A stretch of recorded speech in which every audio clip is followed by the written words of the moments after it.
Everything will be for Dingo servo mounts, and in this short video I want to show you how to assemble a standard signal mount version 1B. So let's start with the main faceplate, and I'm going to orient it so that this is the foot plate, these are the two arms, and that will mean that the slider will then slide up and down on this side. So let's take our trusty block and first of all put the foot plate in that direction so you can see which way around I've got it, and I'm going to bend it down on the bending block. Not as strong as I used to be, and just make sure that you've got a nice 90-degree bend there. I could tweak just a tad more. There we go. Alright, now we flip it over and we're going to bend the two wings down, one that side and one that side, which is one of the reasons why I have this narrow block of wood here. So we have it now in that sort of position. Can bring it back a little bit more. The slider must make sure that it does slide easily into the slots there quite happily. There we go, that one's in there, and that one would go in that side, just to make sure that there's no burrs or anything. It's all going to slide nice and easily. Alright, then bringing our block back, this is our slider. This little plate on the end here is the bit that's going to operate the switch.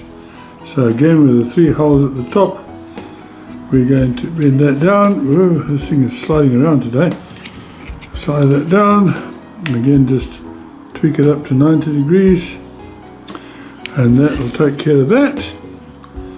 Then I can fit one side into there, bend it up and bring the other side over.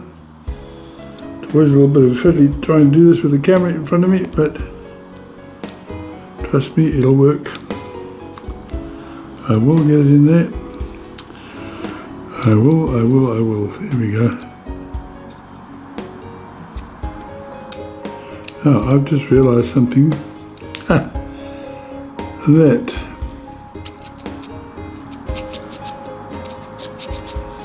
it's not the end of the world. This is a prototype rather than the real thing, and I have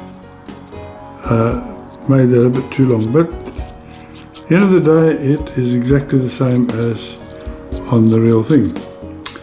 So now what we need to do is to put the signal, at least the servo, into that. So I bring in my trusty little servo tester,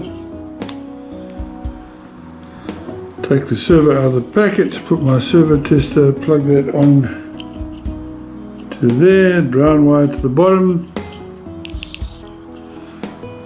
That will all work nicely.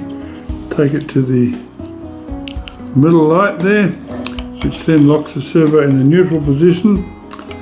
And then what I need to do is I need to put that on in that direction. But I first need to put the drive screw into the horn. So let's push that to one side for a moment and get the little M1.6 by 8 screw. And with this particular one, I'm going to put the screw into the second hole, not the first hole. And I'm just going to use my screwdriver just to start that a little bit. Makes it easier, especially these Phytex servos, because they are quite hard plastic. This is so from the back side, or sorry, the reverse of the servo horn, the side that's going to go into the servo. I put my little screw in there into the second hole and screw that in all the way through.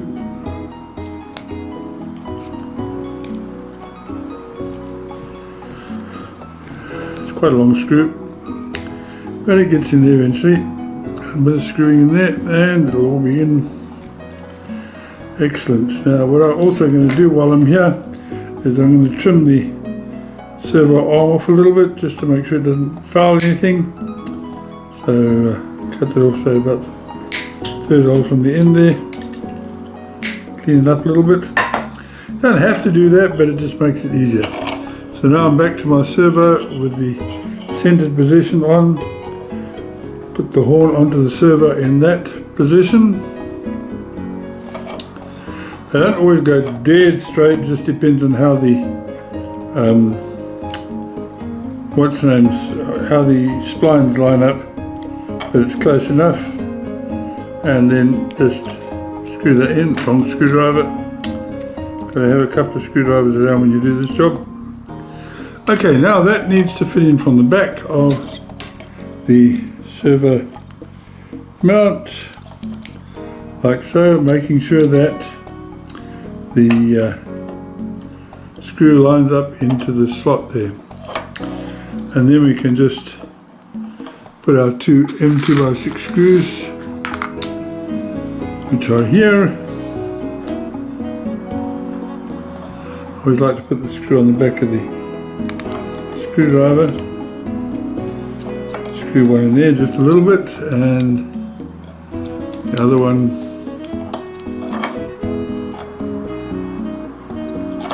into that side.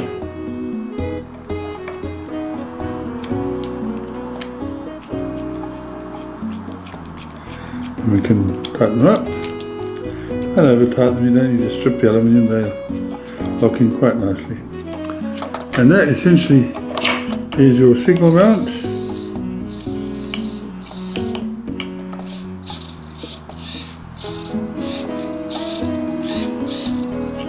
We've got more than enough traction on that. What we want to do. Now all you need to do is to put the three little screws into there. These are the three screws that will hold your your signal actuator wire.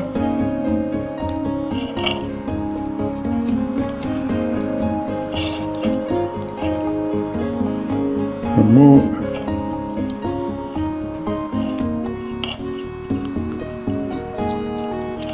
And there we go. The last job, if you want to, is you have a switch. I'm going to get rid of this servo tester now, we don't need that.